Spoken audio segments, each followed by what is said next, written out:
Majelis Hakim Pengadilan Tindak Pidana Korupsi menyebut ex-dirut PT ASDP Indonesia Ferry, Ira Puspadewi, tetap divonis 4 tahun dan 6 bulan penjara meski tidak menerima keuntungan pribadi.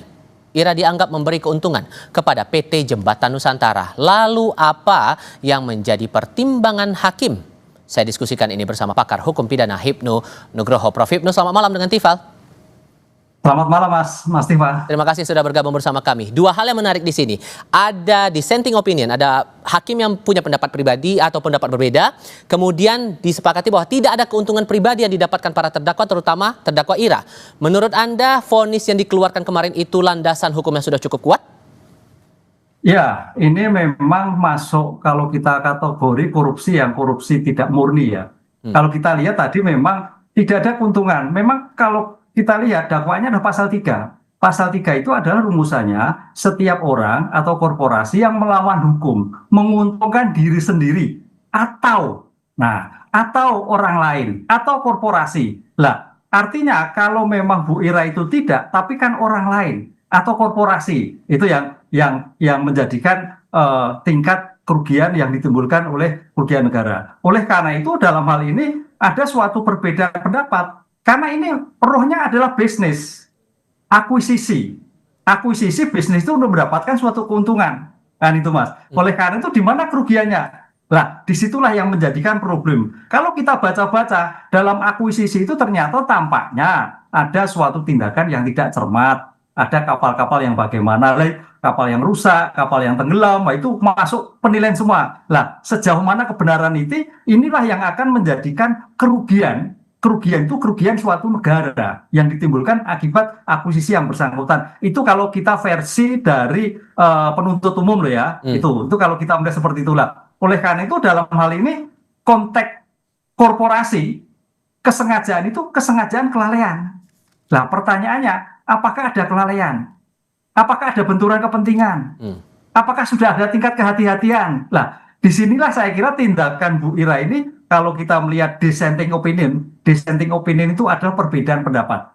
Jadi ada dua parameter, dissenting opinion perbedaan pendapat putusan antara terbukti dan tidak terbukti, atau concurring opinion. Kalau concurring opinion adalah perbedaan pertimbangan. Satu tujuan misalkan putusnya sama, perbedaan pertimbangannya berbeda. Itu kalau kita lihat kajian ilmu hukum. Begitu Mas. Oke, kalau mencermati pernyataan Hakim Sunoto yang punya pandangan berbeda soal ini, dasarnya karena dilindungi doktrin business judgment rule, sehingga menurut Anda vonis yang dikeluarkan ini sudah sesuai dasar hukum yang ada atau gimana? Nah, prinsip sebagai bentuk perlindungan direksi business judgment rule itu luar biasa, karena doktrin business judgment rule adalah satu, bahwa kerugian bukan karena kelalaiannya. Ingat, dakwaan itu ada kelalaiannya, satu. Kedua, direksi melakukan tindakan itikat baik. Nah, sekarang itikat baik. Kemudian yang ketiga, bahwa direksi sudah melakukan suatu pencegahan yang tidak menimbulkan kerugian, kan gitu. Keempat, bahwa tidak ada benturan kepentingan. 4 parameter tadi itu merupakan suatu kesatuan kumulatif. Pertanyaannya, kalau dalam suatu pembuktian dari 4 parameter itu ternyata bertentangan, masuk kualifikasi korupsi. Nah, di sini yang merupakan suatu permasalahan. Kalau 4 itu dilakukan, saya kira bebas. Tapi kalau dari 4 itu ternyata ada kerugian, lah ini kerugian tadi Mas Amritnya. Kelalaian tadi, kerugian ada suatu kerugian. Karena ini kan timbulnya kan kerugian itu sudah dihitungkan. Menjadikan kerugian bukan karena akibatnya, bisa, tapi kerugian dari kebijakannya yang merupakan tidak hati-hati dalam hukum pidana, tidak melakukan pencegahan. Nah, ketika bisnis judgment rule itu dilakukan selengkap, ya saya kira pendapat Pak Ketua Hakim Sunoto betul, kan gitu. Tapi tampaknya dari 2 hakim yang memutus ada perbedaan pendapat, ada sebaliknya dari bisnis judgment rule ada suatu kebalikannya. Begitu Mas. Jadi kalau dari dua pandangan ini menarik. Ada beberapa kasus dulu kan. Kalau kita lihat Pertamina juga pernah. Pertamina itu dulu pertama kali juga tingkat pengadilan terbukti kasasi onslah. Terbukti tapi bukan masuk kualifikasi tindak pidana. Kasus Tom Lembong waktu itu juga mirip-mirip nggak sih ini Pak? Enggak. Kalau Pak Tom Lembong kan pribadi, kebijakan pribadi. Kalau ini kan korporasi. Oke. kebijakan bisnis. Kalau Pak Tonio kebijakan seorang menteri. Itu yang membedakan. Statusnya itu tadi ya. Makanya dilindungi hukum bisnis tadi, subsidi berbeda. Oke. Ada kekhawatiran begini, karena ini juga disampaikan oleh Hakim Sunoto. Kalau kemudian ini dijatuhi vonis, bisa memicu kalangan profesional akan pikir berkali-kali jadi direksi BUMN dalam mengeluarkan kebijakan. Sejauh mana Anda menangkap itu? Ya, kekhawatiran itu bisa jadi. Bisa jadi. Tapi sepanjang bahwa prinsip-prinsip itu dilakukan dengan langkah yang optimal, saya kira hakim akan objektif. Optimalnya apa? Kerugian negara itu bukan kelalaian. Kerugian. Saya lihatnya kuncinya kerugian tadi. Kalau kita lihat hakimnya kan menyatakan bahwa tidak ada benturan kepentingan, oke. Pencegahan sudah oke. Kemudian terkait dengan kerugian lah. Kerugian itu yang menimbulkan bahwa diakibat kerugian itu kerugian orang lain.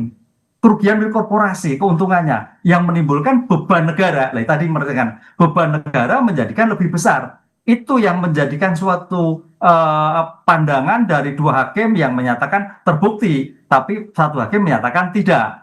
Ini yang saya kira menjadi titik poin. Tapi ini karena bisnis jasmur itu suatu berlaku secara umum, Mas. Jadi sebetulnya tidak perlu khawatir, direksi nggak perlu sepanjang sudah melakukan optimalisasi bahwa kerugian bukan karena kelalaiannya. Tapi bakal ada kekhawatiran lah rasanya akan ada sedikit banyak orang yang takut kalau ngambil kebijakan A nanti dikira salah malah dianggap melanggar hukum dan lain-lain gitu. Ya, kekhawatiran itu bisa jadi. Tapi sepanjang prinsip-prinsip tingkat kehati-hatian, etikat baik dilakukan, tidak ada benturan kepentingan, kenapa? Tidak. Toh memang juga tidak banyak gitu. Dan kalau terjadi kaitannya bisnis, semua mesti singgungannya ke sana. Dan banyak beberapa kasus saya kira juga menjadikan ada yang terbukti, ada yang lepas. Saya kira pengadilan sekarang objek. Beberapa kasus Pertamina lepas. Ini kalau memang ada suatu perbedaan pendapat, apalagi ketua menyatakan enggak, dua hakim menyatakan dissenting opinion, ya banding. Nanti saya kira akan melihat seperti apa. Oleh karena itu dalam hal kekhawatiran itu bisa dimaklumi. Makanya kemarin kan ada undang-undang BUMN kan sampai seperti itu. Tapi tampaknya lagi ramai sekarang. Lagi ramai. Karena konsep itikat baik, konsep kelalaian, ini akan tipis sekali, Mas, untuk terjadi suatu penyimpangan-penyimpangan. Nah, kalau sampai itu tidak terjadi temukan, saya kira aman kok. Oke.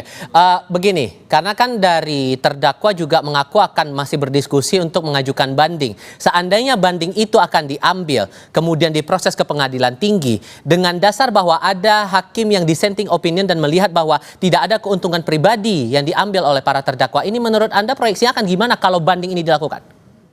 Enggak, karena konsep peradilan itu adalah pemeriksaan judek fakta yang diperiksa dalam pengadilan negeri. Oleh karena itu setiap putusan hakim akan dihargai, akan dihormati. Oleh karena itu dengan pertimbangan dari putusan pengadilan negeri, nanti pengadilan banding akan melihat pertimbangan dari hakim 1, hakim 2, hakim 3 akan melakukan musyawarah, kira-kira yang tepat yang mana? Oh, ternyata yang tepat adalah Hakim Sunoto. Oh, itu mungkin masih dipakai. Oh, yang tepat ada dua hakim yang lain. Itu yang akan jadi pertimbangan. Karena dalam suatu peradilan banding, apalagi nanti ini berlaku KUHP baru, kalau kemarin itu kan yang melihat dokumen-dokumen, Mas Tifa. Besok diwajibkan pemeriksaan ulang kembali sebagai judik faksi.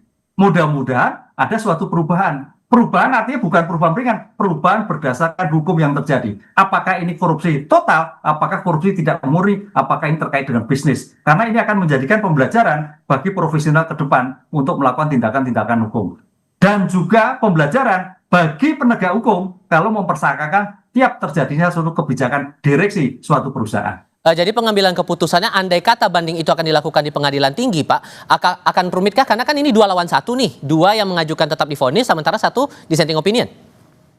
Ya enggak, saya kira enggak. Makanya sekarang pertanyaannya, di yang 2 ini, siapa yang mengajukan banding? Bu Ira. Direktur kah? Apa yang 2? Kalau yang 2 menyerahkan ya tidak. Kalau yang 1 yang kan karena nama suatu banding itu tergantung pribadi. Tapi kalau itu merupakan satu kesatuan sebagai penyertaan, ketika Bu Ira banding, semuanya turut serta banding, tidak dipisahkan. Nah, ini kita lihat dari suatu dakwaannya. Kalau merupakan satu kesatuan, ya semuanya terikut diperiksa kembali, bukan per orang masing-masing. Ini yang saya kira menjadikan suatu uji pertimbangan ke depan bagi teman-teman bisnis, korporasi. Saya kira ini menjadikan perhatian ke depan akan tindakan-tindakan, tetapi juga termasuk penegak hukum ketika mempersangkakan sebagai suatu perusahaan bisnis harus juga hati-hati dalam suatu business judgment rule. Singkat saja Pak, mengukur itikat baik itu dan ini semata karena keputusan bisnis agar ini tidak salah kebijakan yang ujung-ujungnya berurusan dengan hukum, batasannya apa itikat baik itu?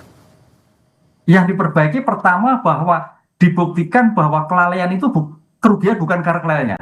Misalkan karena situasi situasi alam atau situasi ekonomi yang kacau, bukan karenanya, atau kemudian karena faktor-faktor eksternal, itu tingkat kerugiannya. Kemudian juga bahwa seorang dari itu sudah melakukan dengan itikat baik, tidak sedikit pun untuk mencari keuntungan, tidak sedikit pun untuk melakukan suatu tindakan melawan. Itikat baik berarti sesuai dengan SOP yang berlaku, sesuai dengan standar yang berlaku. Ketiga, bahwa tidak ada benturan kepentingan, bahwa ini karena keponakannya, bukan rekannya, karena dan sebagainya. Keempat, bahwa apa yang dilakukan itu adalah untuk kepentingan suatu yang organisasi, sehingga keuntungan-keuntungan itu dijadikan risiko kalau menjadikan suatu kerugian. Ini saya kira suatu yang sudah biasa, tergantung bagaimana pembuktiannya di dalam suatu persidangan untuk meyakinkan hakim di persidangan apakah ini risiko bisnis ataukah suatu korupsi. Prof. Hipnu Nugroho, terima kasih banyak sudah berbagi pandangan bersama kami. Sehat selalu ya Prof, selamat malam.